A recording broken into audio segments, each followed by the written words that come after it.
बच्चे, और उनकी अब वो टीनेज लाइफ ख़त्म, पढ़ाई लिखाई ख़त्म,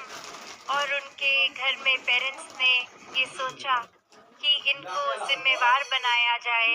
इनको एक ये दुनियावी चीज़ों को उनके सामने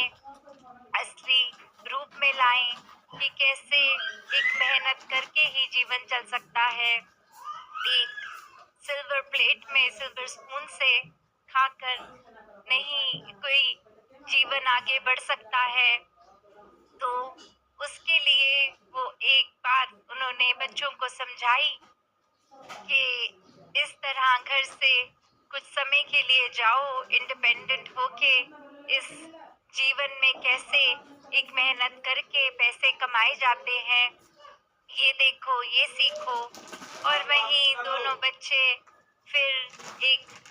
संसार में अपने तरह से बिना किसी घर के फाइनेंशियल सपोर्ट से अपनी एक यात्रा को बढ़ा रहे हैं। और वहीं एक जब सड़क पे चलते चलते गिरा हुआ कुछ सोने के आकार में एक गहना मिला, तो कैसे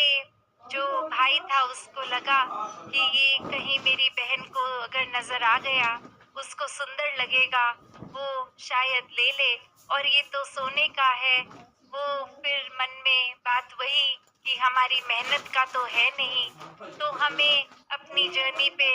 इसको सहारा नहीं बनाना, एक अपनी मेहनत से पैसे कमाकर कुछ घर पे साबित करना है। तो कैसे वो उसको फिर मौका देख के कि नजर आ रहा है, उस पे कुछ मिट्टी डाल रहा था, और वही उसकी बहन की नजर पड़ी, ये क्या कर रहे हो, जमीन पे क्या, हाथ से क्या कर रहे हो। और वो भाई कहता कि अगर सच बताऊं तो एक सोने का जेवर मिल गया, और वो तुम्हारी नजर उस पे ना पड़े कि तुम अपने शरीर पे पहन लो, या ये ख्याल लो कि कुछ मिल गया है तो इसी को पहली सीढ़ी एक बनाकर इसको बेच देते हैं, तो तुमसे छुपा रहा था। और वहीं वो बहन हंस पड़ती है कि मेरे लिए तो तुमने मिट्टी पे ही मिट्टी डाली है। जब ये बात समझ ली है कि एक उसको चीज चाहे महंगी है वो,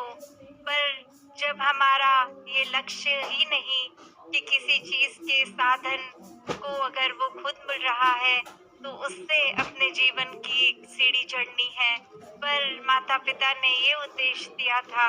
कि खुद से मेहनत करके ये करना है, तो मेरे लिए ये इम्पोर्टेंट ही भी नहीं। तुम मिट्टी को ही मिट्टी से ढक रहे थे, मुझे दिख भी जाता तो भी मैं वो ना उठाती।